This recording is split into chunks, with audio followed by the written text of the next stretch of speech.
Welcome back to the Us versus Them channel. I'm your host Vince, and today we're going to break down the first fight for the UFC 320 this weekend. This fight is Veronica Hardy versus Brogan Walker. Hardy is a minus 620 favorite, and Brogan Walker is at a plus 400 underdog. I'm going to tell you guys right now, I do not like this line. I think this fight has potential to be closer than what it is for sure. I do favor Hardy in this fight for sure, but minus 620 is a huge stretch. Hardy is a black belt in Taekwondo, and she's a brown belt in karate, so she's developed her kicking game throughout her life for sure, and you can see that in her style of fighting. She lands some decent leg kicks and some decent body kicks, but when she gets into boxing range, she seems like she has a hard time adjusting to that for sure. Her boxing is not great. She leaves herself open to be countered, and that typically happens when she does get herself into boxing range. She has decent footwork, but she sometimes has trouble exiting when she gets in that range, and she's open to get tagged. On the other hand, we have Walker, who typically keeps her hands a little too low, at least for my comfort. When I'm watching her fights, she seems to get touched a lot. Anytime opponents even try, it seems like her hands are a little bit too low and she doesn't move her head enough. She also tends to be a little bit plotty, so she's not really looking to move her feet that well. She's not looking to set up her shots. She's looking to just land big overhands, and that's predominantly what she's looking for. She does mix in other attacks a little bit, but she doesn't really land. She doesn't really set up the overhand that she's looking for. She also has decent kicks, but they're not setting the world on fire, to be honest with you. I think both of these ladies struggle with the amount of volume that they put out there.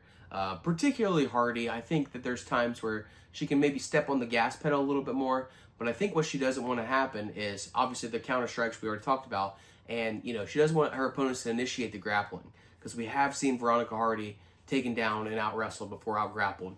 If you look at her losses, she lost to Eduarda Morta in her most recent fight, Jillian Robertson, and Andrea Lee. Those are 3 of her 4 UFC losses, and all of those losses were because she got taken down and she was out grappled.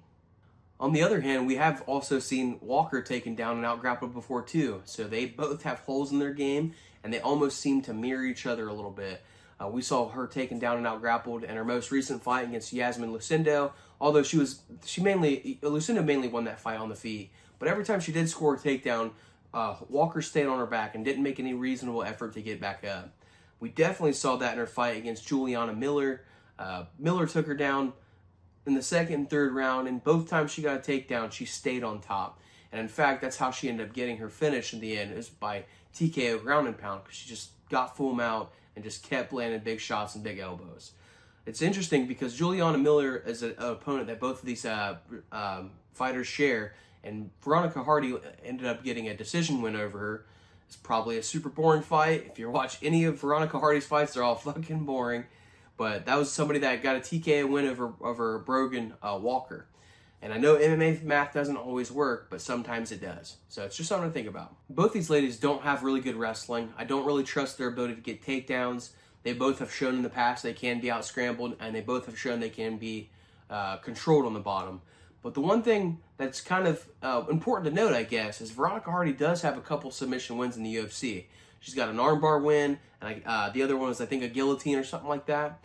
So it seems like maybe I do know for a fact she's not a good scrambler, but sometimes she might get caught in positions where she just knows, like, oh, I'm really proficient with this, and she jumps on a specific submission.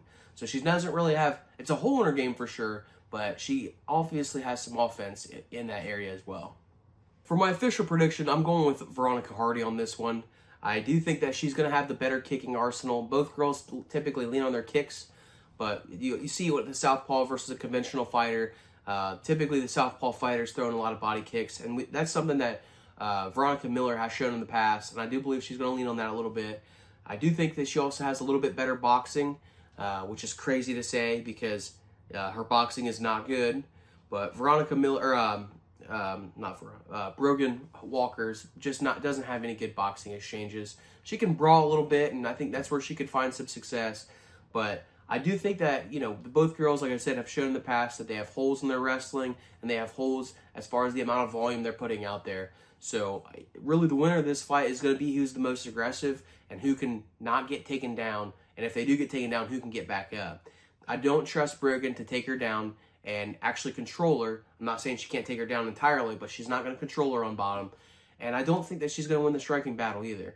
I think for Hardy just has a step ahead in both aspects of fighting. So I think this fight will absolutely fucking suck. This is going to be a boring ass fight. Sucks that they were kicking off a really exciting card this weekend with this one, but it is what it is. I don't make those decisions. So I'm going to go with Veronica Hardy on this one by decision. That's all I got for you guys in this video. Stop by for the next one where we have Rames Bromwich versus Austin Vanderford. I have a pretty good breakdown on that one, and I do believe I have a reasonable path to victory for the right fighter on that one too. So stop by for that one, and that's all I got. I'll see you fucking D-gens.